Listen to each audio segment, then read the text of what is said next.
നിങ്ങളിന്ന് ഗോവയിൽ പോയി കഴിഞ്ഞാൽ ഒരു പള്ളിയില്, ആ ഓൾഡ് ഗോവയിൽ ഒരു പള്ളിയിൽ ഒരു ഭക്തി നിർഭരമായ കുർബാനവാദികളുണ്ട്. ഓൾഡ് ഗോവയിലുള്ള ബോം ജീസസ്, നമ്മുടെ ഫ്രാൻസിസ് സേവ്യറിന്റെ മൃതശരീരം അഴിയാതിരിക്കുന്നു ആ തിരിശേഷിപ്പിരിക്കുന്ന സ്ഥലത്ത് ആളുകളുണ്ട്. ബാക്കിയെല്ലാം മ്യൂസിയമായി, എല്ലാം ഗവൺമെന്റ് പിടിച്ചെടുത്തു. ക്രൂശിത രൂപം മറ്റെല്ലാ രൂപങ്ങളും പെയിന്റ് ചെയ്യാതെ, ആൾക്കാരെ പെയിന്റ് ചെയ്യാതെ പഴമയെ സൂക്ഷിക്കുകയാണ്. കാരണം എന്താ ഉണ്ടായത്? ഒരു കാലഘട്ടത്തിൽ കിഴക്കിന്റെ റോം എന്നറിയപ്പെട്ട സ്ഥലമായിരുന്നു നമ്മുടെ ഈ ഗോവ. കിഴക്കിന്റെ റോം, നൂറുകണക്കിന് പള്ളികൾ, സന്യാസാശ്രമങ്ങൾ, വൈദിക മന്ദിരങ്ങൾ, അങ്ങനെ വലിയ പ്രതാപത്തിൽ കത്തോലിക്ക സഭ വിലസുന്ന കാലം. ആ ഭരണത്തിന് കീഴിൽ നമ്മുടെ കേരളത്തില് മിഷണറിമാർ പ്രവർത്തി പ്രതിരോധ ഭരണത്തിന് കീഴിലാണ് നമ്മുടെ സഭ. കേരള സഭ പോലും അത്രയ്ക്ക് കത്തോലിക്ക സഭയുടെ സുവർണകാലം തോന്നുന്നു. ഭരണം മുഴുവൻ കത്തോലിക്ക സഭയ്ക്ക്. ആരെങ്കിലും സഭ അനുസരിച്ചില്ലെങ്കിൽ അവരെ ശിക്ഷിക്കുക. ഇൻക്വിസിഷൻ, ഗോവൻ ഇൻക്വിസിഷൻ വളരെ കുപ്രസിദ്ധമാണ്. അത് പേടിച്ച് അവരുടെ ഒത്തിരിയേറെ കൊങ്കണികൾ നമ്മുടെ കേരളത്തിലെ മലബാർ പ്രദേശത്തേക്ക് പലായനം ചെയ്തു. അത്രയ്ക്ക് ശക്തമായ സ്ഥലമായിരുന്നു കത്തോലിക്ക സഭയുടെ റോം വത്തിക്കാനായിട്ട് മാറിയ സ്ഥലമാണ് ഓൾഡ് ഗോവ. പക്ഷെ ഇന്ന് നാം ചെന്നാൽ തകർന്നു കിടക്കുന്ന പള്ളികളെല്ലാം മ്യൂസിയമായി. കാരണം എന്താ പറയാ, അതിന് പറയുന്നൊരു സംഭവം നടന്നു.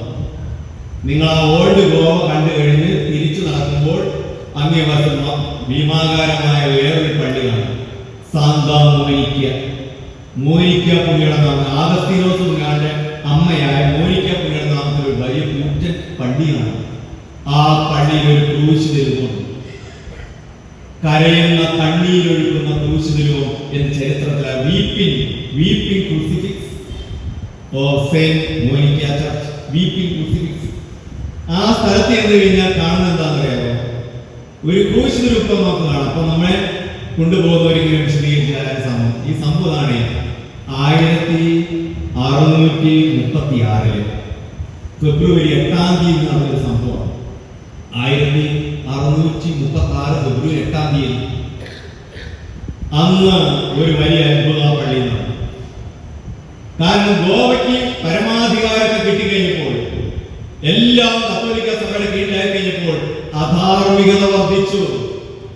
പലരും പള്ളിയിലൊക്കെ പോകും, പക്ഷെ പള്ളിയിൽ നിന്ന് പുറത്തു കടന്നാൽ മദ്യപാനം, വ്യഭിചാരം, മോഷണം തോന്നിയ രീതിയിൽ ജീവിക്കുന്ന ഗോവൻ കൾച്ചർ അങ്ങനെ രൂപപ്പെട്ടതാണ്. വിദേശത്തെ എല്ലാ മ്ലേച്ഛതകളും ഗോവനെ ഭരിക്കാൻ തുടങ്ങി. നൈറ്റ് ക്ലബുകൾ തുടങ്ങി, ന്യൂഡ് ബീച്ചുകൾ ആരംഭിച്ചു. പള്ളിയിൽ കുർബാനയും ഭക്തിക്കാരും പുറത്തേക്ക് പോകും. മദ്യപാനങ്ങളും ബാറുകളും ആരംഭിച്ചു, നൈറ്റ് ക്ലബുകൾ ആരംഭിച്ചു, വ്യഭിചാരം പൊടിപൊടിച്ചു, അധാർമികതയായ മനുഷ്യര്. എന്നാൽ പള്ളിയിൽ ആളുകൾ വരും, കാരണം കത്തോലിക്ക സഭ ശക്തമാണ്. ആ ദേവാലയത്തിലെ പ്രധാന ആൾക്കാരുടെ സൈഡിൽ ഒരു അൾത്താരയിൽ ഒരു ക്രൂശ് തിരുവുണ്ടായിരുന്നു. ഒരു ദിവസം ഗോവയിലെ വൈസ്രോയി അവിടുത്തെ ജനങ്ങൾ പ്രാർത്ഥിക്കാൻ വന്നിരിക്കുകയാണ് പള്ളിയിൽ. പെട്ടെന്ന് അവർ ക്രൂശ് തിരുവത്ത് നോക്കിയപ്പോൾ ആ രൂപത്തിന്റെ കൈ കിടന്ന് ചലിക്കാൻ തുടങ്ങി. കണ്ണ് വട്ടം കറങ്ങുന്നു, കണ്ണ് തുറിച്ചു വരികയാണ്. ജനത്തിന്റെ നേരെ നോക്കുകയാണ്.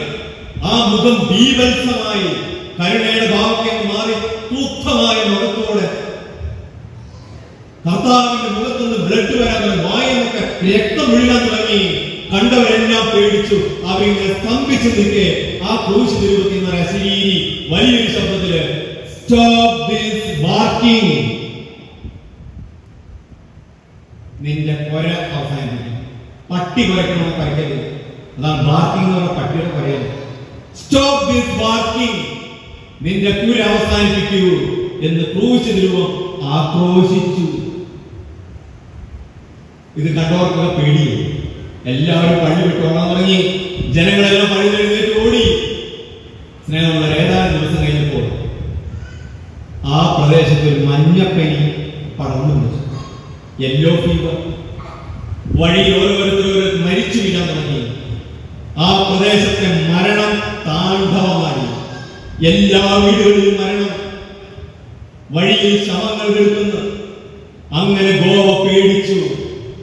ആ ഗോവയെ ഉപേക്ഷിച്ച് ജനം പല സ്ഥലങ്ങളിലേക്ക് മൈഗ്രേറ്റ്, പല ഇന്ന് ഓൾഡ് ഗോവയിൽ ചെന്നാൽ മുടിഞ്ഞ് തകർന്നു കിടക്കുന്ന പള്ളികൾ കാണാൻ പറ്റും. സെന്റ് അഗസ്റ്റിൻ പള്ളിയുടെ കൂറ്റൻ മണിമാളിക പകുതിക്ക് വെച്ച് ഇടിഞ്ഞു കിടക്കുന്നത് ഇന്ന് യുനെസ്കോയുടെ ഹെറിറ്റേജിന്റെ ഭാഗമാണ്. അത് കാണാൻ ആളുകൾ പോകും. സകല പള്ളികളും മ്യൂസിയമായി. എല്ലാവരും ഇതൊരു കാഴ്ച ബംഗ്ലാവ്, പുണ്യാളന്മാരൊക്കെ നിരന്നിരിക്കുന്നു, കാഴ്ച ബംഗ്ലാവിൽ ഇരിക്കുന്നു കാണാൻ വേണ്ടിയിട്ട് ഭക്തിയൊക്കെ ഒന്ന് പോയി. ഈ ദുരന്തം, കർത്താവിന്റെ കോപം ഇന്ന് വ്യക്തികളുടെ പേരുണ്ട് എന്ന് ഞാൻ നിങ്ങളോട് പറയും. ഈ പള്ളിയിൽ വന്നിട്ട് ഏതെങ്കിലും കുട്ടികൾ മിസ്ബിഹേവ് ചെയ്യുന്നു, നമ്മള് ബിഹേവ് ചെയ്യാൻ അറിയില്ലെങ്കിൽ കർത്താവിന്റെ ആലയത്തെ ദുരുപയോഗിച്ചു കഴിഞ്ഞാൽ നാം ആരായാലും കർത്താവിന് ഇഷ്ടമല്ല. ദേഷ്യപ്പെടുന്ന കർത്താവിന് ഇഷ്ടമല്ല.